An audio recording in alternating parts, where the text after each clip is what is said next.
Hello friends, मैं आजकल देख रहा हूँ क्लिनिक पे कंधे को दर्द के लेके बहुत सारे पेशेंट आ रहे हैं। कंधे पे दर्द की पेशेंट की संख्या हर हफ्ते बढ़ते जा रही है। ये पेशेंट वो हैं जो बोलते हैं कि मुझे दर्द कंधे से स्टार्ट होके नीचे यहाँ बाजू में आता है और कंधे से स्टार्ट होके यहाँ गर्दन पे जाता है। वो बोलते हैं कि उनको बाल बनाने में दर्द है, पीछे कुछ गांठ लगाने में दर्द है, कुछ भारी सामान उठाने में दर्द है। एक बात जो वो ख़ास तौर से बोलते हैं कि जब वो अपना हाथ साइड में उठाते हैं तो दर्द ज़्यादा करता है। ये है क्या? आज मैं आपको बताऊंगा कि कंधे में इस तरह का दर्द जो होता है उसको बोलते हैं रोटेटर कफ इंजरी।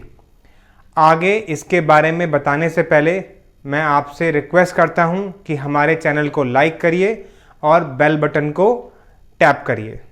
तो दोस्तों, आखिर ये रोटेटर कफ इंजरी होती क्या है? हमारा जो कंधा होता है और यहाँ पे जो हड्डी है जिसको हम ह्यूमरस बोलते हैं, ये हमारे कंधे में 4 प्रकार की जो मांसपेशियाँ होती हैं उनसे जुड़ के बनता है। ये जो 4 मसल्स हैं इनका नाम सुप्रास्पाइनेटस, इंफ्रास्पाइनेटस, सबस्कैपुलारिस और टीरिस माइनर होता है। शॉर्ट फॉर्म में हम इसको SITS सिट्स बोलते हैं। ये चारों मसल हमारे कंधे को हमारे ऊपर वाले बोन से मिलाती हैं। हमारी हड्डी हमारे ह्यूमरस को हमारे बोन से मिला के रखती हैं। इन्हीं मसल्स के आर्टिकुलेशन की वजह से हम अपने कंधे को साइड में उठा सकते हैं, आगे की तरफ उठा सकते हैं, हम अपने कंधे को ऊपर उठा सकते हैं। आम तौर से देखा जाता है कि जब ये सारी मसल्स और इनमें से कोई एक मसल को चोट लग जाती है तो उसको हम रोटेटर कफ इंजरी बोलते हैं, क्योंकि ये जो रोटेटर कफ है ये इन्हीं 4 मसल से मिलके बनता है। आखिर रोटेटर कफ में इंजरी होती क्यों है? जब हम रोटेटर कफ की क्षमता से ज़्यादा कुछ काम करते हैं तो रोटेटर कफ में इंजरी हो जाती है। इमेजिन करिए कि आपने कोई भारी सामान उठाया और उसको किसी अलमीरा के ऊपर रखा। जैसे कि अगर आप एरोप्लेन में ट्रैवल कर रहे हैं या फिर आप ट्रेन में ट्रैवल कर रहे हैं तो ऊपर का एरिया जहाँ पे आप सामान रखते हैं वहाँ पे आपने अपना लगेज, अपना ब्रीफकेस उठा के रखा। तो इस तरीके से देखा जाता है कि बहुत सारे लोगों को कंधों में दर्द हो जाता है। घरेलू अवस्था में जो औरतें घर में काम करती हैं उनको अपनी किचन की ऊपर की शेल्फ से कुछ भारी सामान उतारने में और भारी सामान चढ़ाने में भी ये दर्द हो जाता है। जो हाउसवाइफ होती हैं वो इसी तरह का बहुत सारे काम करती हैं, जैसे गीले कपड़े को निचोड़ना, भारी बाल्टी पानी की उठाना, या सामान बाजार से जाके जब कोई सामान लेके आते हैं भारी तो उसको एक कंधे से ज़्यादा देर तक उठा के रखना। क्लिनिक पे कुछ अलग तरह के मरीज भी आते हैं जो कि जिम में जहाँ पे कसरत होती है वहाँ जाके एक्सरसाइज करते हैं। गलत तरीके से जिम की मसल्स को बनाना, डंबल्स को गलत तरीके से उठाने की वजह से भी कंधों में चोट लग जाती है। ये जो 4 मसल्स हैं हमारे रोटेटर कफ की, इसमें से एक मसल जो बहुत ज़्यादा कॉमन है उसका नाम है सुप्रास्पाइनेटस मसल। सुप्रास्पाइनेटस मसल की वजह से कंधे में अधिकतर चोटें लगती हैं। आम तौर से हम अपनी क्लिनिकल लैंग्वेज में इसको सुप्रास्पाइनेटस इम्पीजमेंट सिंड्रोम बोलते हैं। आज हम डिस्कस करेंगे रोटेटर कफ इंजरी में किस किस तरह की एक्सरसाइज कब कब करनी चाहिए ताकि आपका कंधा जल्दी से जल्दी ठीक हो पाए।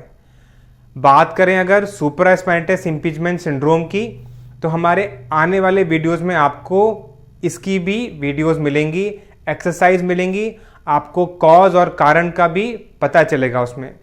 और सुप्रास्पाइनेटस इम्पीजमेंट सिंड्रोम में आपको क्या सिम्टम्स मिलते हैं जो कि डिफरेंट हैं दूसरी तरह की इम्पीजमेंट सिंड्रोम से, दूसरे तरह के टेंडनाइटिस से, दूसरी तरह की शोल्डर इंजरीज से।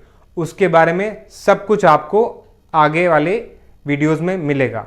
दोस्तों, इस वीडियो का जो मेन उद्देश्य है वो है कि हम आपको नियम तौर से हम आपको ये बताएं कि कौन सी एक्सरसाइज कब कब करनी है। मैंने अपनी क्लिनिकल प्रैक्टिस में देखा है कि बहुत सारे मरीज शुरुआत से ही वो एक्सरसाइज करने लग जाते हैं जो कि उनको नहीं करनी चाहिए।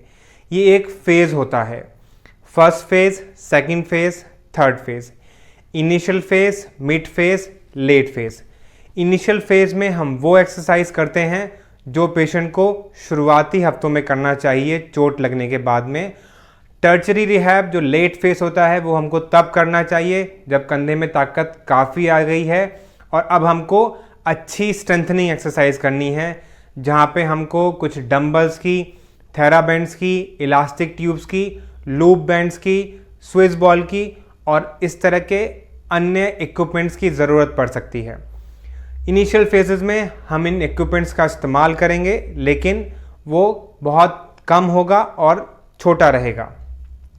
आज की वीडियो इनिशियल फेज की वीडियो है। आने वाली वीडियोस में आपको मिड फेज और टर्चरी फेज की भी एक्सरसाइज बताई जाएंगी। स्टार्ट करते हैं रोटेटर कफ इंजरी का इनिशियल फर्स्ट फेज की एक्सरसाइजेस। आपको एक स्टेबल पोजीशन अटेन करनी है। मैं प्रेफर करता हूं कि आप लेट जाइए। रोटेटर कफ की पहली एक्सरसाइज का नाम है बाइसेप कर्ल्स। इसके लिए मेरे पास में एक 1 kg का डंबल है। मैं लेट जाता हूं और आपको दिखाता हूं कि पहली एक्सरसाइज आप कौन सी कर सकते हैं। लेटने के बाद में ये डंबल को इस तरह से होल्ड करके आप कंधे के पास लेके जाएंगे और नीचे रखेंगे, कंधे के पास लेके जाएंगे और नीचे रखेंगे। दोस्तों, इस एक्सरसाइज को बोलते हैं बाइसेप कर्ल्स। सेकेंड एक्सरसाइज होती है शोल्डर प्रेस, जिसमें आपको सेम डंबल को पकड़ के ऊपर रूफ की तरफ लिफ्ट करना है। 1 2। आप मेरी हाथ की पोजीशंस को बहुत ध्यान से देखिएगा, क्योंकि मैं नहीं चाहता कि आपको ये सारी वीडियो देखने के बाद में कोई इंजरी हो, कोई चोट लगे। और ये जो वीडियोस हैं ये बाकी वीडियोस से डिफरेंट इसलिए होने वाली हैं क्योंकि हम आपको ये बता रहे हैं कि वास्तव में आपको जो इक्विपमेंट्स हैं उसकी होल्ड कैसे रखनी है, आपका हाथ का डायरेक्शन कैसा रहेगा, ध्यान दीजिएगा। रोटेटर कफ इंजरी के पहले फेज में जो तीसरी एक्सरसाइज है उसका नाम है फॉरवर्ड फ्लेक्शन टिल 90 डिग्री। आप अपने हाथ में डंबल पकड़ के डंबल को ऊपर तक लेके जाएंगे सिर्फ और सिर्फ 90 डिग्री तक, और फिर नीचे लेके आएंगे, ऊपर लेके जाएंगे और नीचे लेके आएंगे। इस एक्सरसाइज में कोई भी होल्ड नहीं करना है, इस बात पे ध्यान दीजिए। गलती करने की गुंजाइश कम से कम रखिएगा। चौथी एक्सरसाइज जो है करने की, उसका नाम है internal and external rotation eight 0 degree in side lying position. Side line position में लेट के जिस हाथ में चोट लगी है उसको यहाँ पे रखिए, अपनी एल्बो को शरीर के पास रखिए और आपको इसको नीचे लेके जाना है, ऊपर उठाना है, नीचे लेके जाना है, ऊपर उठाना है। नीचे लेके जाने का जो प्रोसेस है इसको हम लोग इंटरनल रोटेशन एट 0 डिग्री बोलते हैं।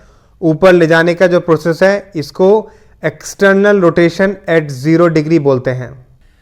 इनिशियल फेज फर्स्ट फेज में करने वाली आखिरी एक्सरसाइज का नाम है पेंडुलम एक्सरसाइज। ये एक्सरसाइज हम इसलिए कराते हैं कि पेन की वजह से जब पेशेंट अपना हाथ उठा नहीं पाता तो वो एक सिचुएशन में चला जाता है जिसको बोलते हैं कंधा जाम हो जाना, या हमारी भाषा में बोलते हैं फ्रोजन शोल्डर एडहेसिव कैप्सुलाइटिस। मैं आपको पेंडुलम एक्सरसाइज इसलिए बता रहा हूं ताकि ये कंधा फ्रोजन शोल्डर ना हो जाए। देखते हैं पेंडुलम एक्सरसाइज कैसे करी जाती हैं। जिस हाथ में दर्द है उस हाथ में एक मामूली सा वजन उठाइए, दूसरे हाथ से एक बेड का सहारा लीजिए, आपके पास में कोई टेबल भी हो सकता है। आपको हल्का सा बेंड करके अपने हाथ को जिसमें दर्द है आगे पीछे उसको रोटेट करना है। आप इसको लेफ़्ट राइट डोंगल कर सकते हैं। आप इसको क्लॉकवाइज डायरेक्शन में लेके जा सकते हैं, जिस डायरेक्शन में घड़ी की सुई घूमती है, और घड़ी की सुई की विपरीत डायरेक्शन में, जिसको हम लोग एंटी क्लॉकवाइज बोलते हैं, उस डायरेक्शन में लेके जाना है। ये 4 प्रकार की पेंडुलम एक्सरसाइजेज हैं जिसको हम रोटेटर कफ इंजरी के फेज 1 के साथ में कंक्लूड करते हैं। रोटेटर कफ इंजरीज का फेज 2 और फेज 3 आपको आने वाली वीडियोस में मिलेगा। Thank you friends.